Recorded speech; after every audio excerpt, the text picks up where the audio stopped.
love Brooklyn Middle School.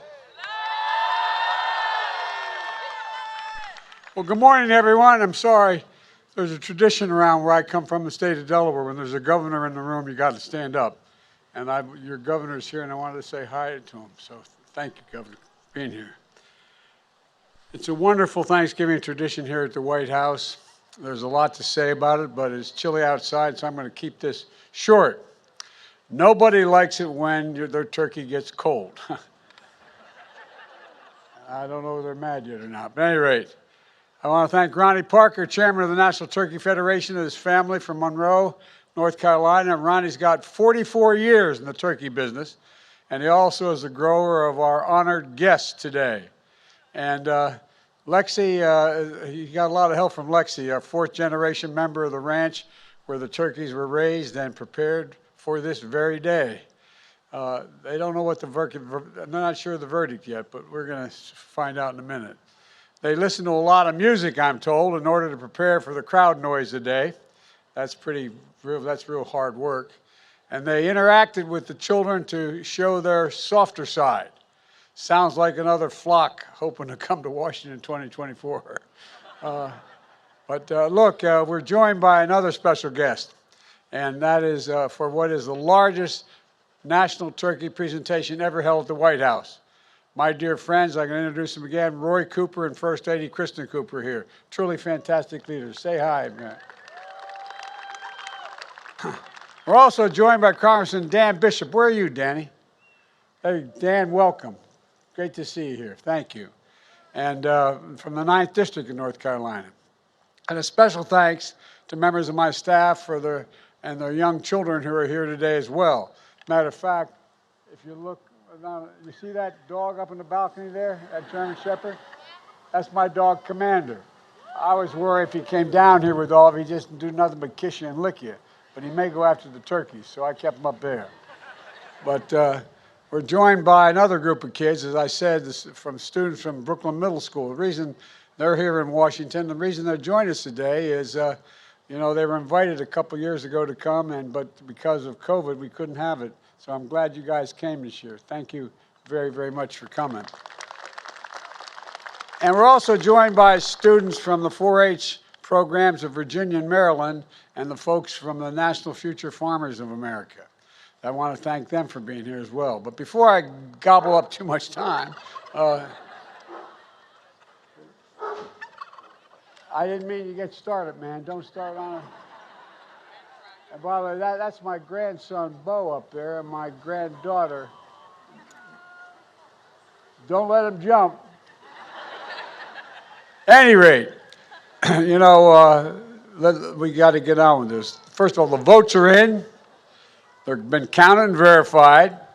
There's no ballot stuffing. There's no foul play. The only red wave this season is going to be a German Shepherd Commander who knocks over the cranberry sauce on our table. That will cause, they are big turkeys, aren't they? My fellow Americans, please welcome the 2022 National Thanksgiving Turkeys, Chocolate and Chip. I tell you what, man. They can go wherever they want. Of course, chocolate is my favorite. Chocolate is my favorite ice cream. We could have named them Chips and Science. But anyway, it would have been good names as well. But Chocolate Chip weighs 46 pounds, and I'm told he loves catching sun on the Outer Banks. And Chip weighs 47, and he loves barbecue and basketball, I'm told. After receiving their presidential pardons today, Chocolate and Chip are going to head to one of the nation's great basketball schools and research universities, North Carolina State. Now, when we told them they were joining the wolf pack, they got a little scared.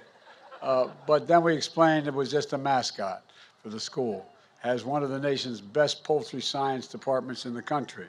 And now, based on their temperament and commitment to being productive members of society, I hereby pardon. Yes. I hereby pardon Chocolate and Chip. Which one's Chocolate? Who's Chip? This is Chocolate. This Chocolate, you're pardoned, and so are you, Chip. Chip says, I know, I don't even have to be told. Honey, why don't we put them on the table? Can we do that? You can do that. Ronnie, that's a big bird, man. We have more chickens than anybody in the nation in Delaware, but we don't have turkeys. Look at this. God love you.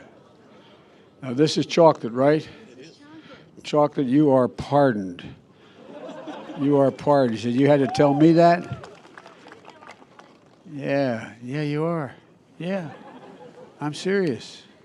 He said, I don't know, man. You didn't have to pardon me. I knew I was pardoned. At any rate, thank you both very, very much. Thank you. Thank you very much. Appreciate it. Appreciate you. How many turkeys you got down there? You raising? Circle S Ranch grows about 9.5 million turkeys a year. God love you. 9.5 million turkeys.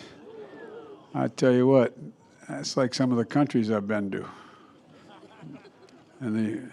Anyway, do you want to talk? No, look, folks, in all seriousness, let me close with this.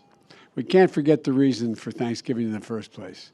The Pilgrims thought it was pretty important in tough times to come together and thank God, to be grateful for what we have. That's what the Thanksgiving tradition is all about, being grateful for what we have. And grateful for fellow Americans who we may never meet, but who will be, there you go. They're grateful. And think about the scientists and researchers, doctors and nurses keeping us safe through the pandemic. 2 years ago, we couldn't even safely have Thanksgiving with large family gatherings. Now we can. That's progress, and let's keep it going. We have new COVID vaccine updates to deal with, new variants to protect you and your loved ones. So get it today. Get your flu shots as well. This winter can be much happier than recent holiday seasons, but you have to do your part. Please visit vaccines.gov. Decide what you're going to do. We're also grateful for frontline workers that are keeping essential services going and growing and providing food on our tables. We're grateful for our faith leaders and their counsel and comfort and support. Later today, Jill and I are going to be flying down to North Carolina, to Cherry Point, North Carolina, for a Friendsgiving, where we'll be serving Thanksgiving dinner to the troops and military families to demonstrate our gratitude for their service and sacrifice. And so many of those families are missing someone at their table today, like our family. So many military folks that we have lost. And so it's just really it's important to keep them in our hearts, those who've lost so much and those who are going to have an empty seat at their table this Thanksgiving. This is a special time, and it's in the greatest nation on earth, so let's be grateful. Scripture says, let us rejoice always, pray continually, and give thanks in all circumstances. Folks, let's remember all the political fighting that goes on you read about. Let's remember one thing. This is the United States of America. The United States of America. There's not a single solitary thing beyond our capacity as a nation. Nothing beyond our capacity if we do it together, united. United. You picked two great turkeys. From the Biden family to all of yours, happy Thanksgiving, and may God bless you all, and may God protect our troops. Thank you all for being here.